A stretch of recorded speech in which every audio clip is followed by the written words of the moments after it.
Peddling Revolution, the role of the bicycle in the Irish War of Independence.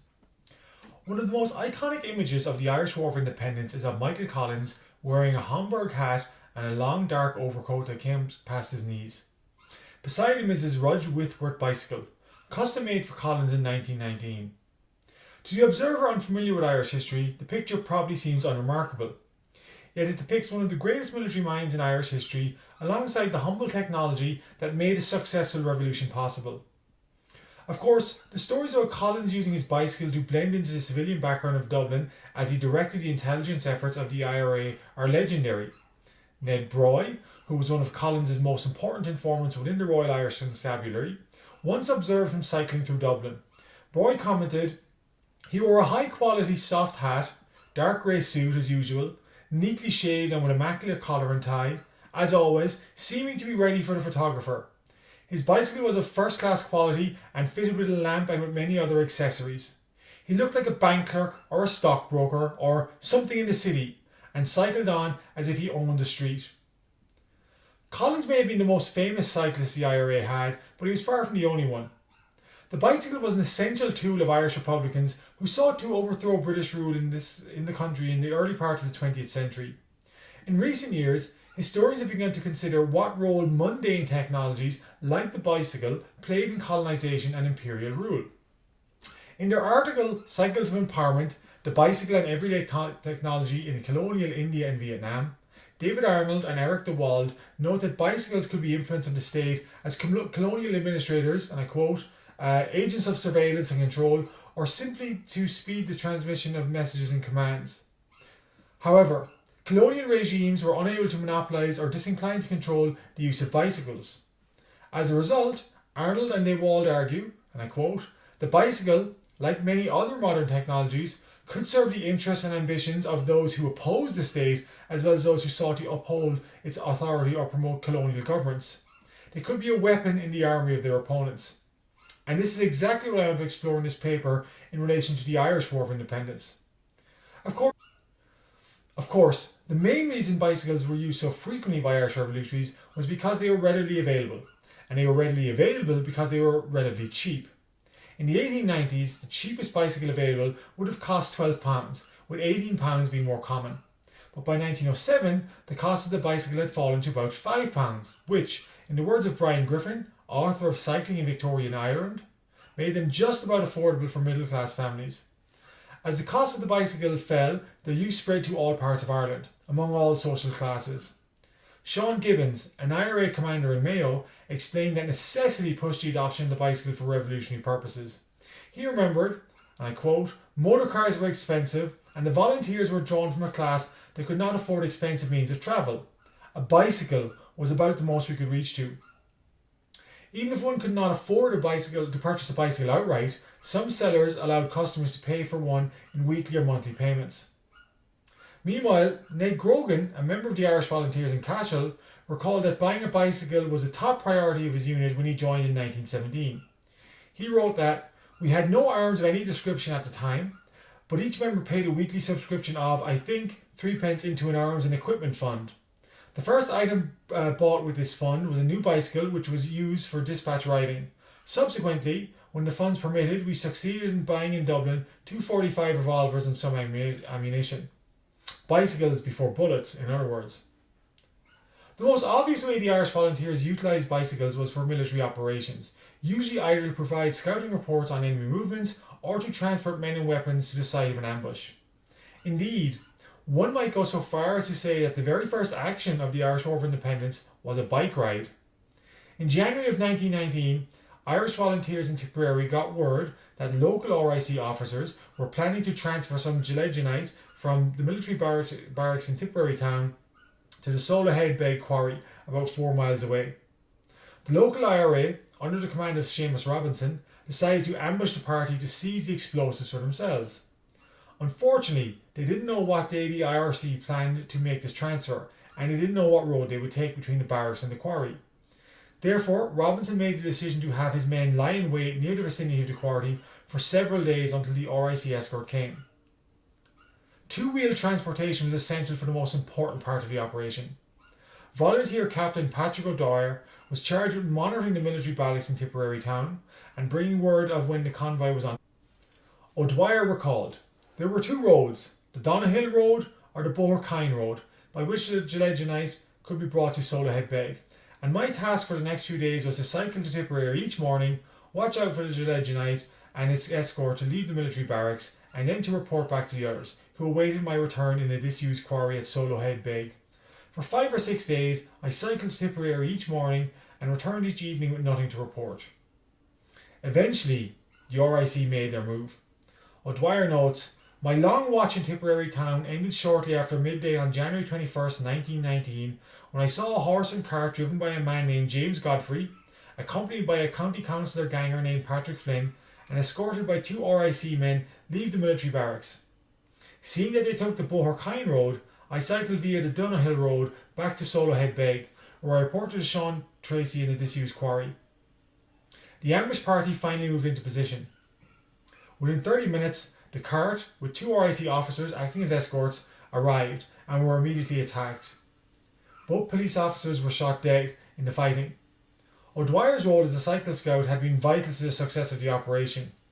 However, during the police searches in the area that followed the attack, O'Dwyer's bicycle was discovered at the house of Dan Breen's mother. O'Dwyer had no recollection for why his bike ended up at her house, but luckily for him, the RIC failed to identify it as his property. Bicycles could be used to facilitate an ambush, but they could also be exploited as a weakness on the part of the enemy. A good example of this was the Mile Bush ambush, which took place in Cork in June of 1920. Members of the Cameronians, or Scottish Rifles Regiment, had arrived in Middleton on the 5th of that month. That same day, about 15 of the soldiers set off on a cycle patrol of the area. This was reported to Diarmuid O'Hurley, the local commander of the Irish Volunteers. O'Hurley believed that the soldiers would return to the town along the Cork-Carrigtwohill road that passed through Mile Bush, and decided to try and ambush them there. This was a risky endeavour. Only 9 IRA members mobilised to participate, meaning that they were outnumbered by the 15 soldiers.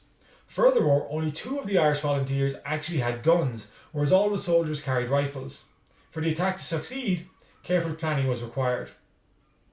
John Kelleher was a lieutenant in the Irish Volunteers who participated in the Mile Bush ambush. He explains how his commanding officer laid out the plan of attack. O'Hurley now proposed that a score of bowls be played. In this game, which is a common sight in County Cork, a metal ball is bowled along the roadway of a distance of 2 miles or so as previously agreed on by the players. Ahead of each bowler, men are placed at various distances to mark the bowl where it stops. Hurley's idea was to allow the military to cycle in between the bowl markers. The latter, at a signal, would jump on the soldiers and disarm them. O'Hurley had also sent 2 bicycle scouts to follow the movements of the soldiers. They were to take different routes and to report back to Hurley as they learned what roads the soldiers were taking. As the time approached 8:30 in the evening, the soldiers were expected at Mile Bush at any moment, but a sudden complication arose. A local youth, James Allen Busby, came cycling up the road from the opposite direction the soldiers were expected to come from. Possibly fearing that he might inadvertently give away their plans, the volunteers ordered him off his bike and forced him to take cover in the ditch. A few minutes later, the soldiers arrived. Kelleher recalls, "We saw the Cameron Highlanders cycling in pairs, approaching us in the vicinity of the Mile Bush Mill. There was a double bend in the road where the patrol caught up with us. Here there were 2 donkeys on the road. Hurley and Manley drove them across the roadway, pretending to clear the way for the bowlers, but in reality hampering the patrol. None of us took any notice of the soldiers, we being apparently too intent on the game of bowls. Once the cyclists were in between the bowlers, O'Hurley fired his gun in the air to give the signal to attack. While the soldiers were more numerous and better armed, the fact that they were cycling at the time put them at a significant disadvantage." Thomas Hourahan, who also participated in the attack, explains that we sprang from the path on the cyclists, who were helpless, with rifles slung along their cycles. The soldiers were quickly overpowered and disarmed. A motor car passing along the road was commandeered and loaded with the captured rifles and ammunition. The prisoners were then marched down a boreen before being released to make their way back to Middleton. The Irish Volunteers, meanwhile, used the bicycles they had taken from the soldiers to make their escape. Although as there were more bicycles than men, the extra bikes were thrown over a ditch in the hope that the soldiers would not recover them. In the 1996 movie Michael Collins, one scene showed an RIC detective being assassinated with his killers escaping through the streets of Dublin on their bicycles. In some ways, this was an accurate depiction, as the Irish volunteers did indeed use bicycles in assassinating targets. One example of this took place in Kilrush in the summer of 1920. An RIC detective in the town was proving to be a major thorn in the side of the local IRA unit due to his ability to pass on detailed information about the Irish volunteers in Kilrush. The decision was taken to assassinate the detective. Initially, a hit squad of 4 IRA members was assembled. Their mission was to commandeer a car, use it to drive into Kilrush, shoot the detective, and make their escape in the stolen motor. However, the plan went awry when the Ford van they tried to commandeer turned out to be carrying 7 armed RIC constables. The 4 men escaped after a shootout with the police, but the incident led to an intense military build-up in the town that forced the Kilrush flying column to lay low. However, the Irish volunteers were determined to assassinate the detective and decided to change tack. Rather than sending a large raiding party in a vehicle into Kilrush, the next effort would be the work of a solitary cyclist. The use of the bicycle had 2 advantages, in that it would allow a would-be assassin to blend into the background, while police and military men mingled in the streets of Kilrush, while also providing a speedy means of escape once the deed was done. It was left to Liam Haw, a senior IRA officer in Clare, to carry out the attack. Haw, somewhat unusually referring to himself in the third person, described what happened. On the 3rd Saturday in August, a lone volunteer entered the town on a bicycle and took post, determined on attack. Haw saw the detective go into Walsh's pub in the town, and in his own words, he was followed in shortly afterwards, lured to the kitchen and done to death. No suspicions were aroused and escape was a matter of moments. The bicycle was left in the care of a resident a mile out in the country, while the party returned to a hill overlooking the town to watch the ensuing hubbub through a pair of pocket glasses. While bicycles could be used as effective weapons of war, they also proved vital for the Irish volunteers in facilitating their communication network. Dispatch riders, usually teenagers and almost always mounted on bicycles, were crucially important for the flow of information between various IRA units and their high command. Edward O'Neill, who served as a courier for Michael Collins, recalled how one message was sent between Dublin and Limerick. There was a house named Egan's on the quay. A dispatch was sent from Egan's to Limerick by bicycle system. Miss Egan bought the dispatch to Inchicore, where Andy Healy was waiting for it. It was addressed to Mick Costello, Clondalkin.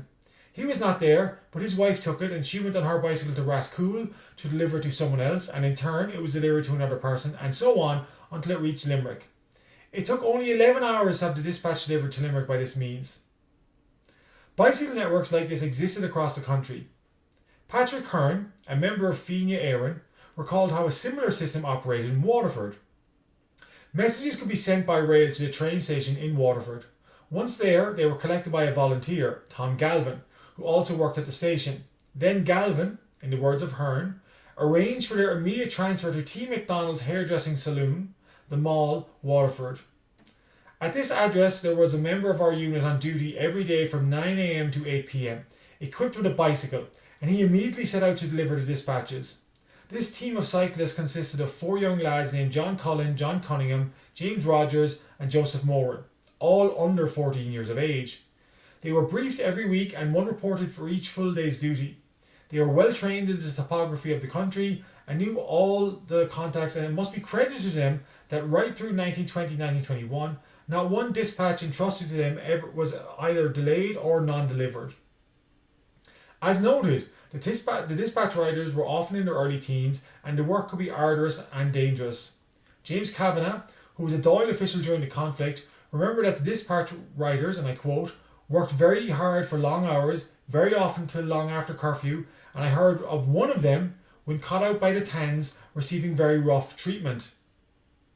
While it was possible to cycle relatively unnoticed along the streets and roads of Ireland, these messengers understood that they would be at considerable risk if discovered, and this often required them to be quick-witted. One night in 1920, Tommy Byrne was delivering messages around Dublin when he was stopped by auxiliaries on James's Street. Knowing that he had sensitive information on his person, Brian couldn't risk being searched. He threw his bicycle at the soldiers, ran into a nearby pub, and escaped out the back. But there was a problem. Brian didn't own his bike as he had got it on hire purchase. As soon as he got clear of his pursuers, he realised that they would be able to trace him through the bicycle's number. This called for decisive action. The following morning, Brian waited outside the bicycle shop.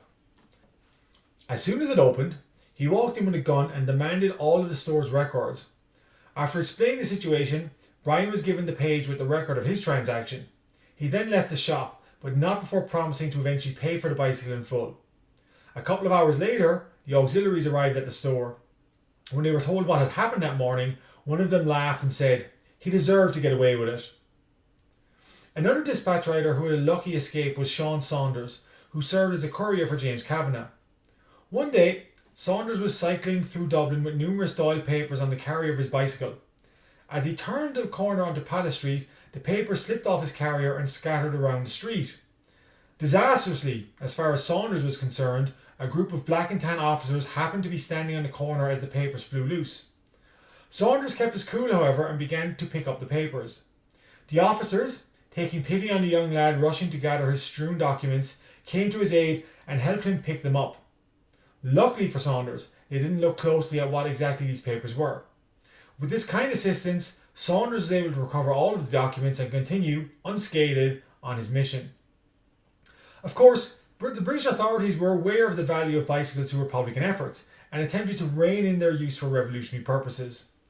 In April of 1920, Colonel Commandant H.W. Higginson, the military commander in Cork, issued an order prohibiting the use of bicycles for, and I quote, "any purpose whatsoever in the following union and rural districts: Castletown, Bantry, Schull, Skibbereen, Clonakilty, Bandon, Dunmanway, Macroom, Kinsale, Middleton and Youghal, owing to the continuance of murders, attacks on the Crown forces, the destruction of roads and other communications, and whereas it is known that members and supporters of the IRA make use of bicycles for communication purposes and for movement from one area to another." In many areas, local authorities introduced a system whereby only those with permits were allowed to use bicycles. In the spring of 1921, the Irish Volunteers received information that the British government planned to seize all bicycles in Munster to hinder rebel activity. In response, the IRA Southern Command issued a general order requesting its members commandeer any and all bicycles before the authorities made them. These restrictions on the use of a bicycle had an impact on the volunteers as they were no longer an inconspicuous means of transport. For example, Jeremiah Murphy of the Macroom IRA recalled one incident from March 1921. He had stopped at a friend's house for a cup of tea and left his bicycle outside. Shortly afterwards, a small child came into the house and said that a group of soldiers were looking at his bicycle. Realising that he had been compromised, Murphy immediately bolted for the back door and ran. The soldiers followed. Murphy himself escaped, but the soldiers shot and killed a young man who was working in a nearby field. As it happened, the victim was a dispatch rider of the IRA. But while the ban on bicycles made it more difficult for the IRA to move freely through rural Ireland, it also made it easier for them to identify potential enemies. Patrick Keane, an Irish volunteer in Tipperary, recalled one incident in the spring of 1921. "I remember one evening near the village of Cloheen, 3 of us met a man cycling. We were suspicious of him, as at the time it was necessary to have a permit from the British authorities to own and ride a bicycle. We took him a prisoner. He was recognised as a British agent named George Stone. He was held as a prisoner that night, and on the following evening, some members of the column took him away and executed him." In conclusion then, the humble bicycle clearly played a major and significant role in the Irish War of Independence. While bicycles were utilised by both sides, it is evident that it proved to be more beneficial for Irish Republicans in that its everyday use allowed its agents to operate relatively inconspicuously in line with the wider tactical modus operandi of the IRA. While this paper has broadly touched upon some of the most common ways in which the bicycle was used in the war, further research is required to reach a fuller and more nuanced understanding of its role in the conflict.